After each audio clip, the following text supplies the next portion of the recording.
Apocalipse 2, a partir do 18, versículo 18, nos diz assim: Ao anjo da igreja em Tiatira escreva: Essas coisas diz o Filho de Deus, que tem os olhos como chama de fogo e os pés semelhante ao bronze polido. Conheço as obras que você realiza, o seu amor, a sua fé, o seu serviço, a sua perseverança e as suas últimas obras, mais numerosas do que as primeiras. Tenho, porém, contra você o fato de você tolerar que essa mulher, Jezabel, que se declara profetisa, não somente ensine, mas ainda seduza os meus servos a praticar a prostituição e a comer coisas sacrificadas aos ídolos. Dei-lhe tempo para que se arrependesse, porém, ela não quer se arrepender da sua imoralidade. Eis que farei com que fique acamada e trarei grande tribulação aos que com ela adulteram, caso não se arrependam das obras que ela incita.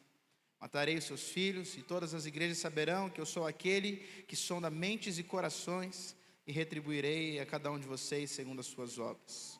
Digo, porém, aos demais de Tiatira, a todos aqueles que não seguem essa doutrina e que não conheceram, como eles dizem, as coisas profundas de Satanás: não porei outra carga sobre vocês, tão somente conservem o que vocês têm, até que eu venha. Ao vencedor que guardar até o fim as minhas obras, eu lhe darei autoridade sobre as nações, e com cetro de ferro as governará, e as reduzirá a pedaços como se fossem objetos de barro, assim como também eu recebi a autoridade de meu Pai. E eu lhe darei ainda a estrela da manhã. Quem tem ouvidos, ouça o que o Espírito diz às igrejas. Pai, estamos diante da Tua palavra, e assim como o Senhor cuidou dessas igrejas, pedimos que o Senhor cuide da nossa vida, Pai, nos dando instruções, Pai, repreendendo e corrigindo naquilo que for necessário, para que vivamos Tua boa, perfeita e agradável vontade. Nós Te amamos, queremos Te servir de uma maneira que seja agradável a Ti, e para isso nós entendemos que a Tua palavra tem muito a nos ensinar. Então toma cativa a nossa mente, nos livra das distrações, nós assim Te pedimos, em nome de Jesus, amém.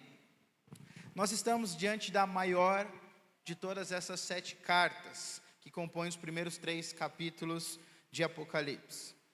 Mas tem um fato curioso: é a maior carta, só que para a igreja, entre aspas, menos importante.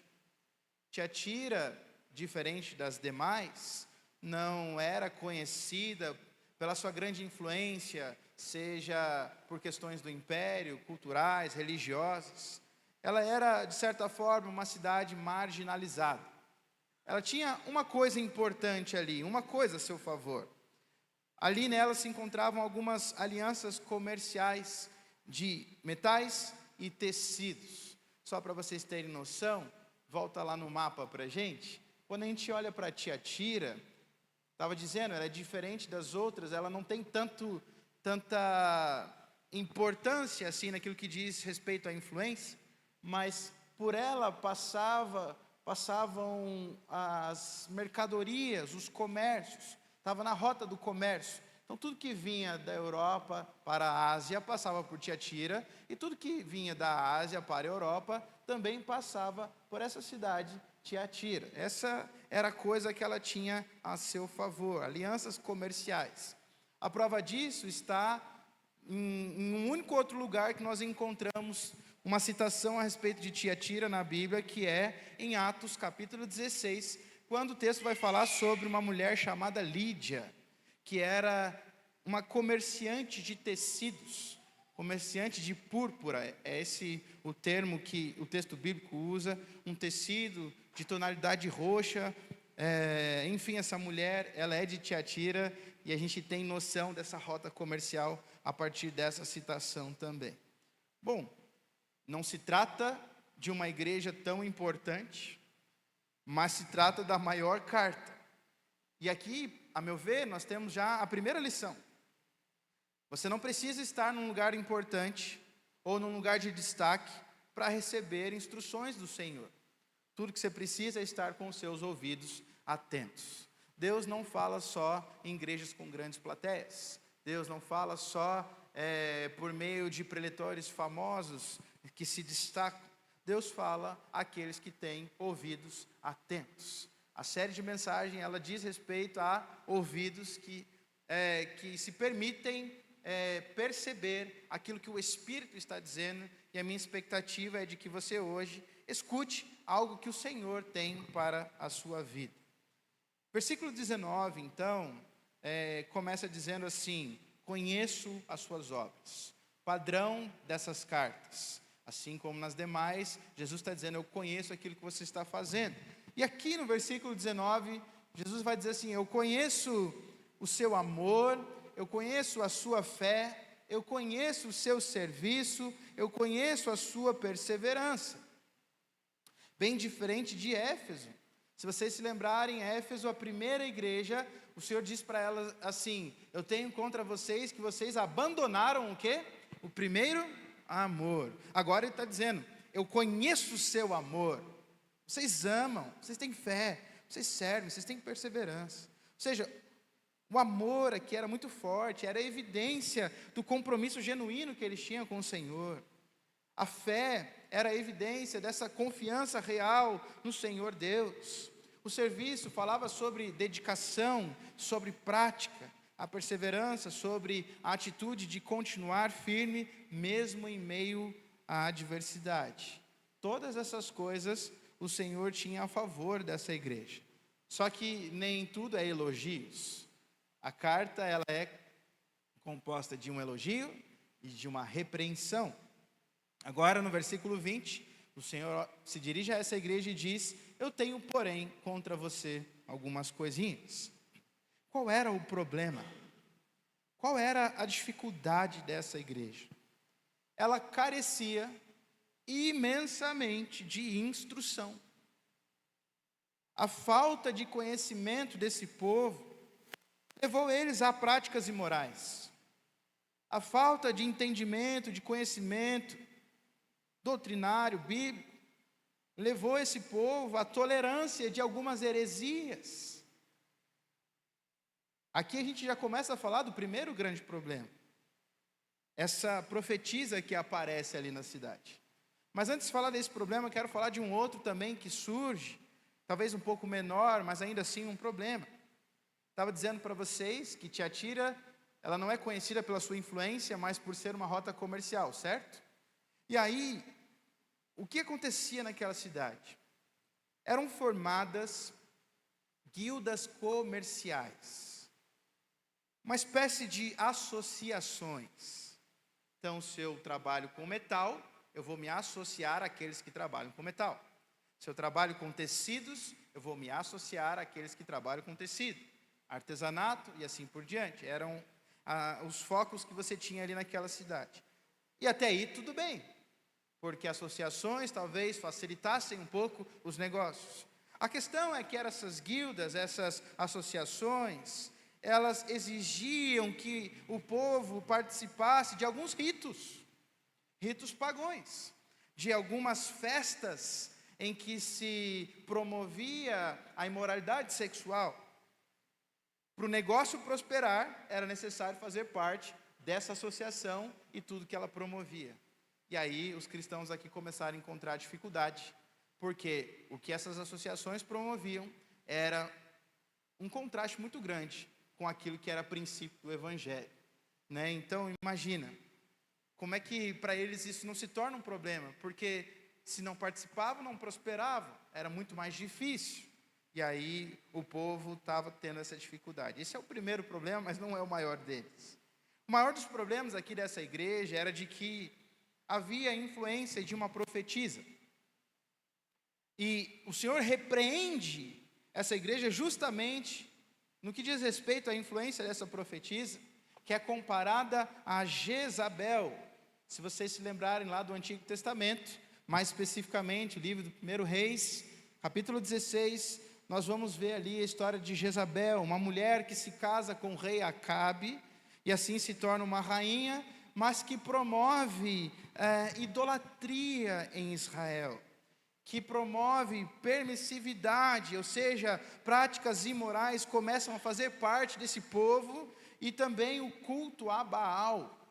É só você ir até 1 Reis, capítulo 16, que você vai ver esse contexto aqui da rainha Jezabel e do rei Acabe.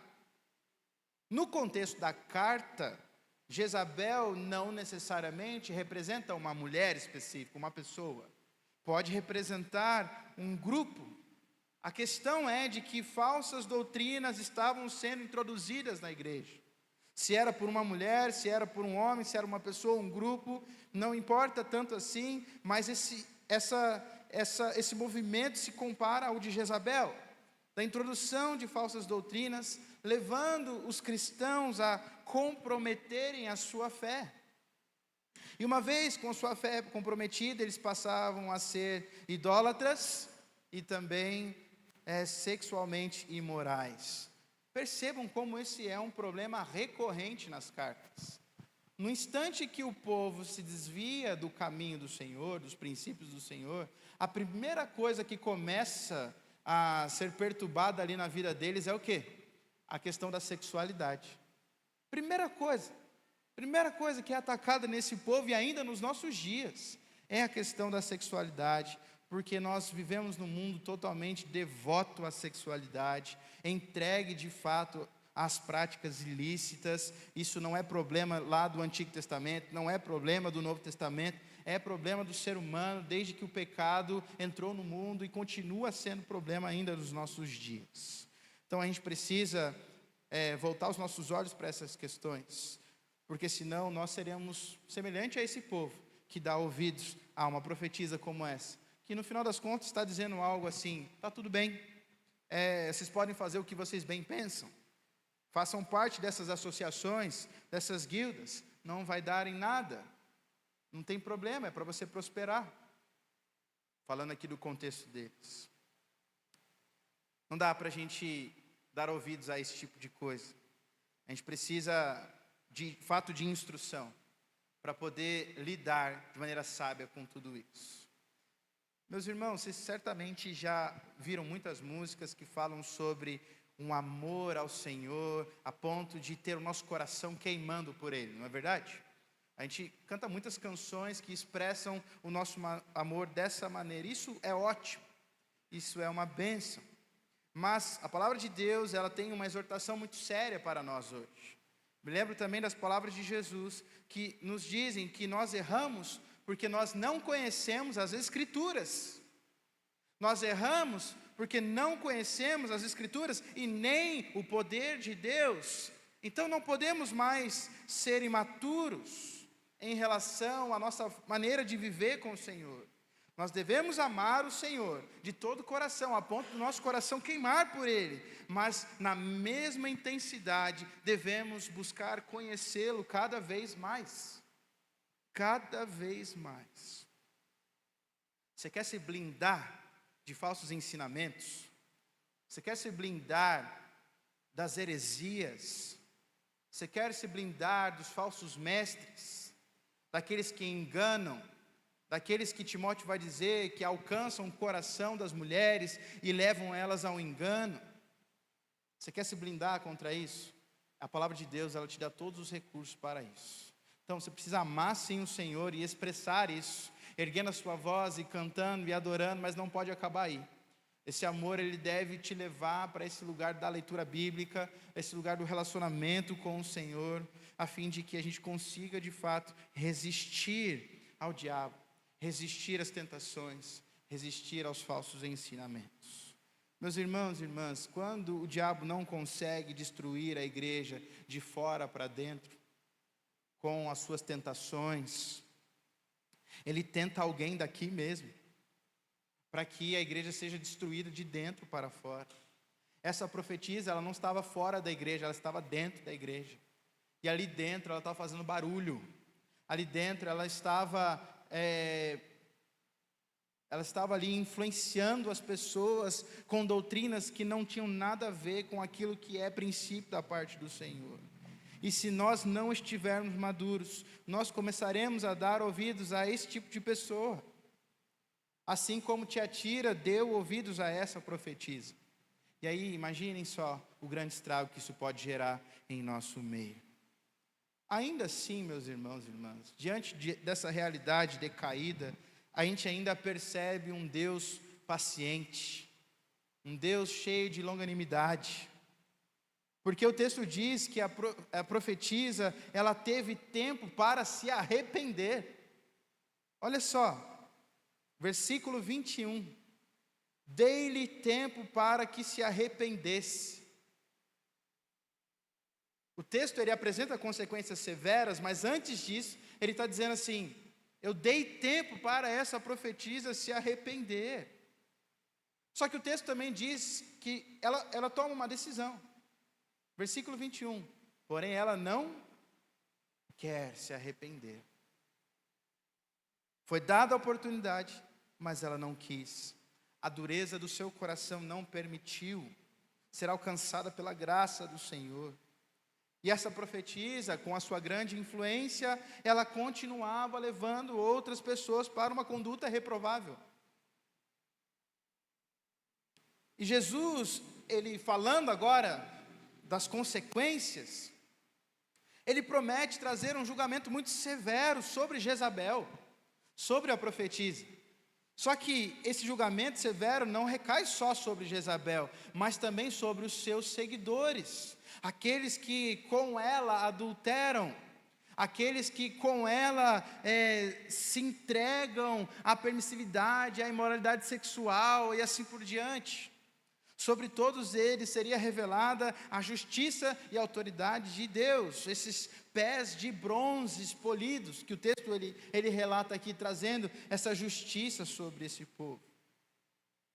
Então, meus irmãos, ainda há tempo de nos arrependermos. Se você está vendo na sua vida, de alguma maneira, um caminho torto, faça como o homenzinho torto, né? Que encontrou a Bíblia e tudo que era torto, Jesus endireitou, né? É historinha, é musiquinha de criança, mas é verdade. Se essa profetisa torta tivesse encontrado Jesus, ela certamente teria uma vida reta diante do Senhor, porque o Senhor ele não está se alegrando em nos ver por caminhos tortos, Ele não tem prazer nisso, e a qualquer momento Ele está lá como o Pai, disposto a te receber, colocar um anel no seu dedo, uma capa, preparar um banquete. Que bom que meu filho voltou, né? Então, não sei se hoje você está caminhando de uma maneira que é agradável ao Senhor, pelo menos tentando, ou se você tem consciência de que você está num caminho mau. Não é tarde para você se arrepender e voltar. Não é tarde, porque o Senhor, Ele nos ama e assim nos quer perto dEle. Foi assim para a profetisa, foi assim para os seguidores daquela profetisa. Só que não tinha só gente perdida ali. Versículo 24 agora se dirige aos demais de Tiatira. Nem tudo estava perdido. O Senhor, Ele conhecia aqueles que continuavam firmes. Aqueles que não se entregaram para o que o texto vai chamar de coisas do Satanás. Está escrito aí, gente. Coisas profundas de Satanás. Esses que não se entregaram estavam sendo guardados, e a orientação foi clara lá no versículo de número 25. Se você olhar aí na sua Bíblia, vai dizer assim: olha, eu não vou colocar outra carga sobre vocês, mas conservem aquilo que vocês têm. Faça aí um exercício agora de trazer à memória o que nós já conversamos até aqui. Lá no primeiro sermão dessa mensagem, diz que conservar tem a ver com abrigar, guardar num lugar seguro, reter em mãos algo. Então, o texto está dizendo aqui para nós abrigarmos, protegermos, guardarmos bem aquilo que nós já recebemos até aqui. Certamente você já tem uma caminhada com o Senhor, sejam alguns dias, meses ou anos. Você tem uma responsabilidade diante de tudo que você já recebeu, de conservar essas coisas no seu coração, de uma maneira que elas estejam vivas, para que a gente não seja só ouvinte, mas também praticante, como diz o texto lá em Tiago. Guardem, conservem as coisas que vocês já receberam até aqui. Tem uma pergunta que a gente precisa fazer para esse texto? Pelo menos é uma pergunta que eu fiz para esse texto. Aparentemente é uma igreja que caminhava bem, apesar dessas questões todas. Foi elogiada no amor, na fé, foi elogiada no serviço, foi elogiada na perseverança, coisas boas, né? Imagina, você chega numa igreja e pergunta: e aí, me fala um pouco sobre essa igreja. Cara, é uma igreja cheia de amor, é uma igreja cheia de fé, é uma igreja cheia de pessoas servindo, é uma igreja cheia de perseverança. Não é uma igreja que dá vontade de participar? É.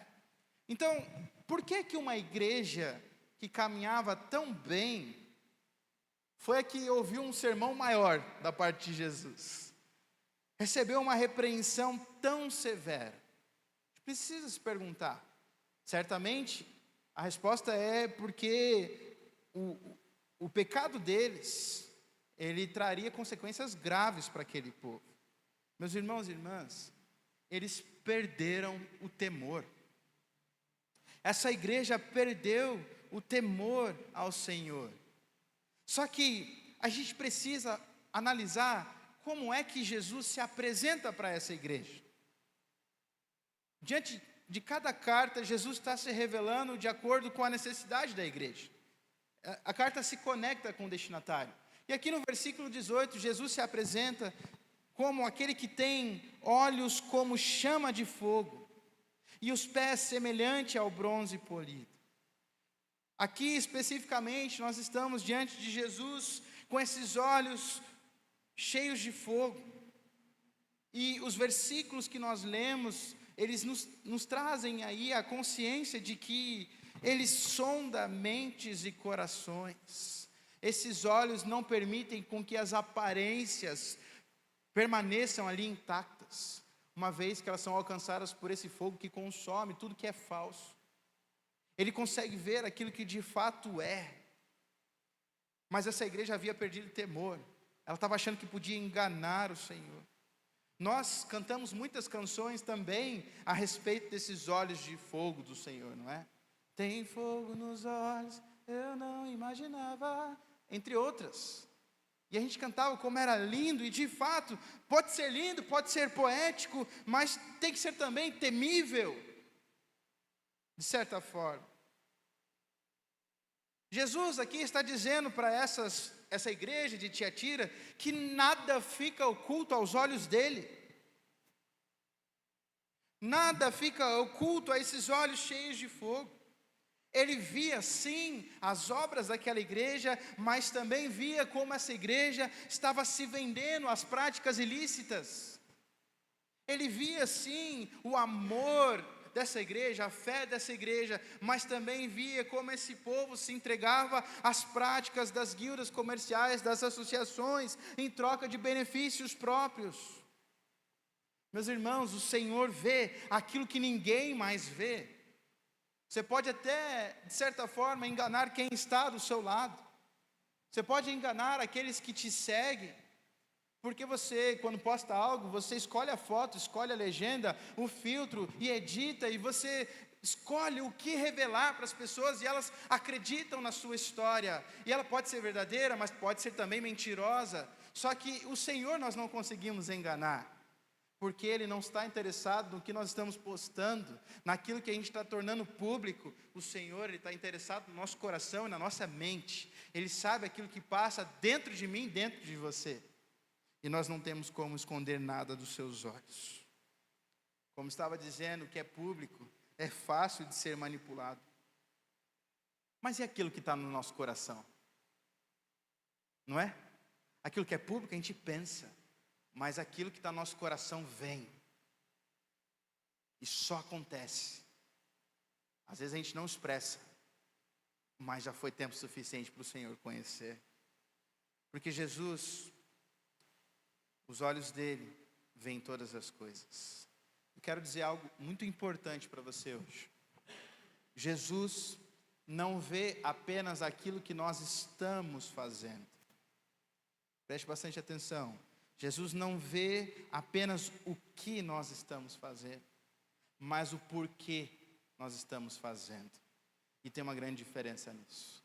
Eu posso chegar aqui, cantar, louvar, pregar, ter uma aparência cristã, mas o porquê disso pode ser totalmente corrompido. Pode ser porque quero fama, pode ser porque quero influência, pode ser porque quero ser visto, pode ser porque, enfim, o meu coração ele quer ser saciado por alguma coisa. Então, mais importante do que você está fazendo é por que você está fazendo. Porque se não for para a glória dele, não faz sentido. Se não for por ele, para ele, não faz sentido. Os olhos de Jesus, então, discernem a intenção do nosso coração.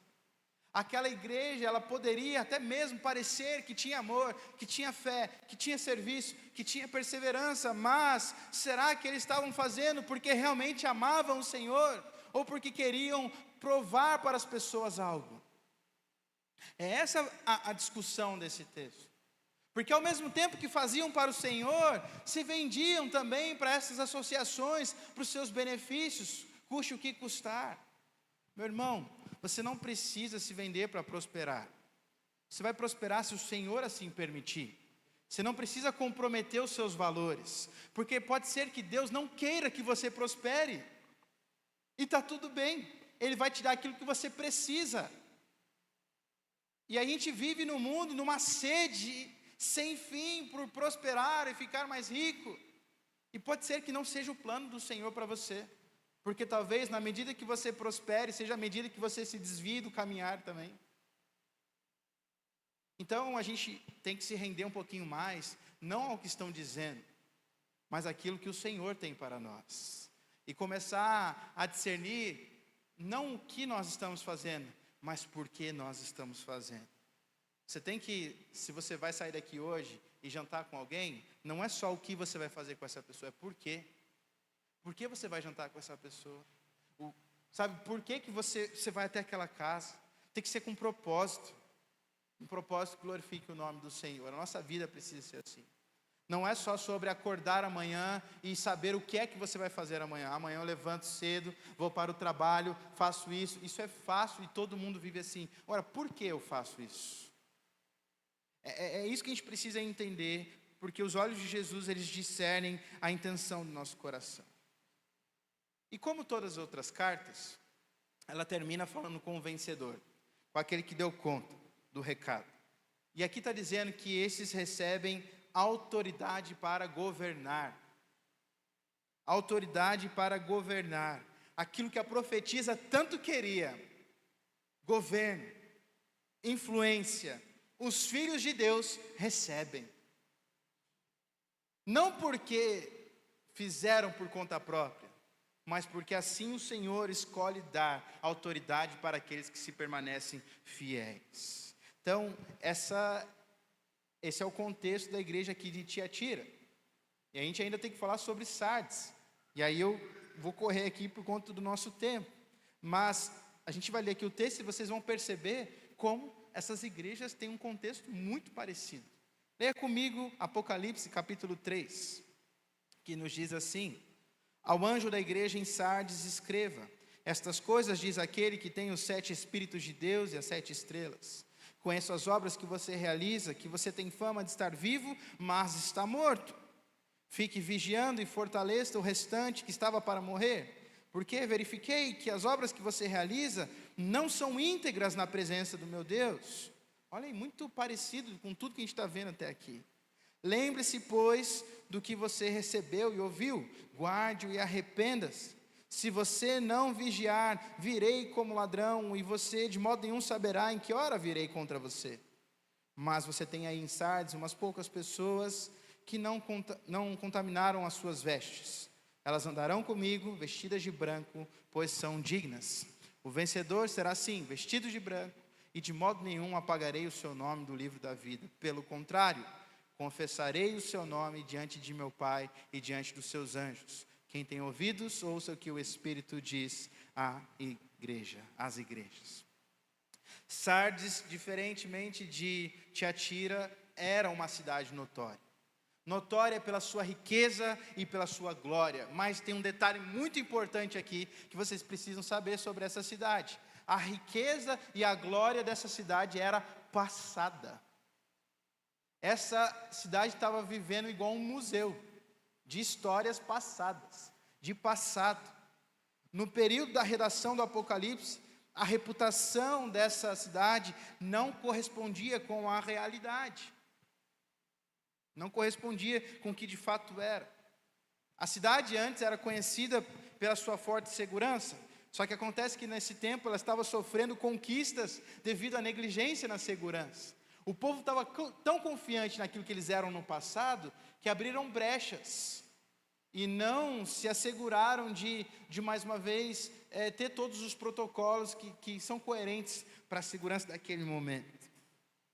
Então, esse contexto de viver do passado, ele não diz respeito só à cidade, mas ele também ecoa sobre a igreja em Sardes, que também, o texto vai dizer, aparentava ter vida, mas na realidade estava morta. Imagine só, o Senhor escrevendo uma carta para você dizendo assim, olha, você parece estar vivo, mas você está bem morto, cara. Cristo aqui vai se apresentar para essa igreja como aquele que tem os 7 Espíritos de Deus e as 7 estrelas. Esse texto ele fala sobre a soberania dele sobre as igrejas. Somente Cristo tem autoridade e discernimento para avaliar as igrejas. Eu e você não temos essa capacidade. A gente pode até pensar uma coisa ou outra, tirar as nossas conclusões e ter entendimento se a gente vai permanecer ou não numa comunidade de fé. Mas avaliar uma igreja e definir se ela é ou não, isso é papel do Senhor.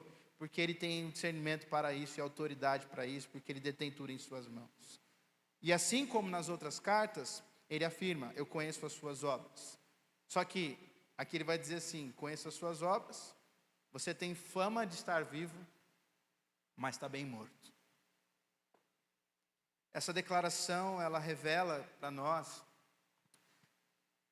a disparidade entre a reputação e a realidade. Certo? Ela tinha uma reputação de estar viva, mas a realidade é de que ela estava morta. Mantinha a aparência de vitalidade, mas carecia de vivacidade. São coisas distintas. Versículo 2 e 3, o texto ele traz a exortação para essa igreja. E diz assim, sejam vigilantes, se fortaleçam.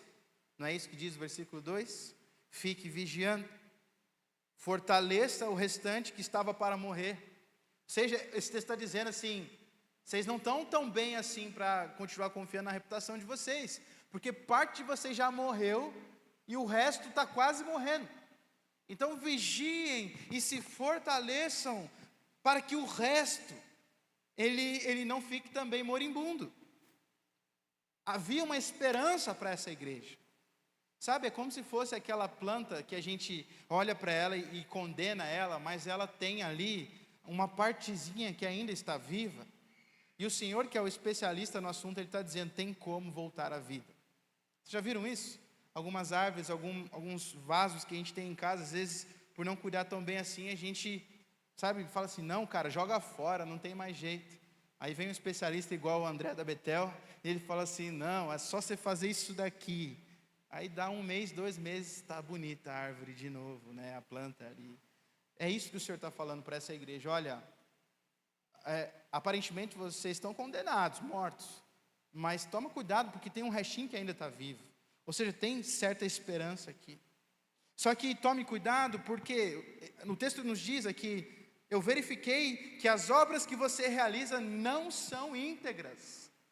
Muito semelhante àquilo que a gente estava conversando sobre Tiatira, das pessoas que fazem por fazer, mas não entendem o porquê fazem, comprometendo a integridade das coisas. As ações dessa igreja eram incompletas, as ações dessa igreja eram superficiais, e eles falhavam em refletir uma fé autêntica.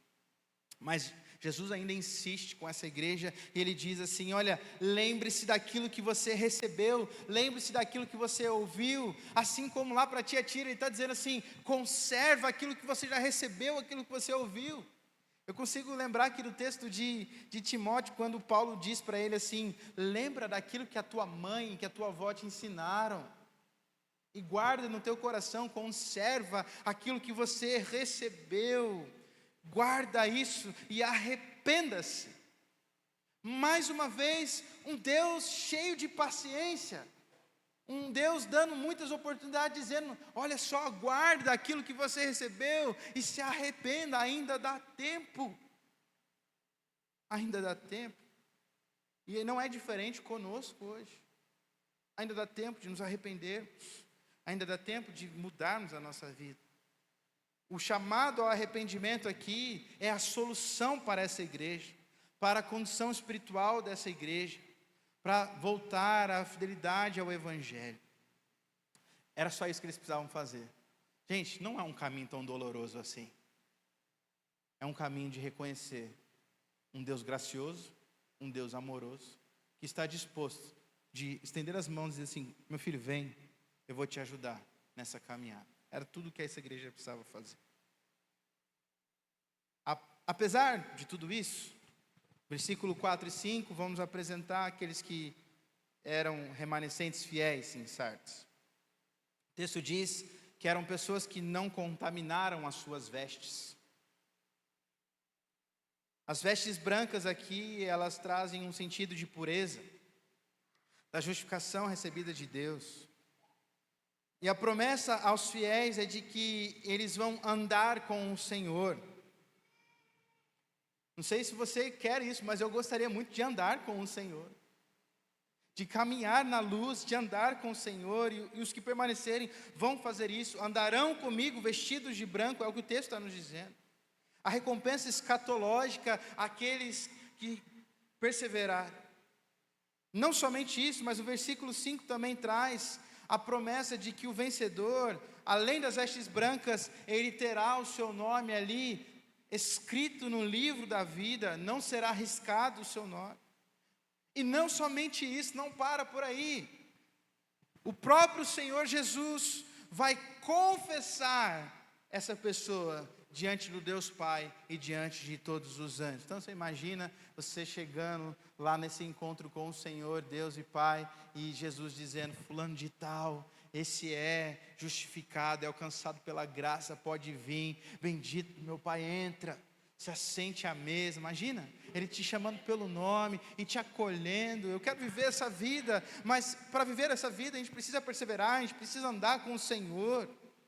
E o texto ele está dizendo que é possível, não está dizendo que é impossível, porque o impossível já foi feito na obra da cruz. O impossível, que era a vitória sobre a morte, já foi feito por meio de Jesus, e hoje na ceia nós celebramos isso. Nós estamos aqui reunidos em torno de algo impossível. Alguém que daria a sua vida, mas voltaria a viver, vencendo a morte, para que nós pudéssemos viver com Ele. Gente, você acha que está difícil a sua vida? Difícil foi o que Jesus passou. Os nossos dias são complicados, mas não são impossíveis de serem vencidos. E o Senhor está dizendo: vocês precisam só permanecer fiéis. E aí a gente tem aqui a fórmula que se repete: quem tem ouvidos, ouça o que o Espírito diz às igrejas. Isso aqui ressalta que a mensagem, ela não é só para Tiatira, não é só para Sardes, mas a mensagem é para nós também, Igreja Metodista em Bugaçu.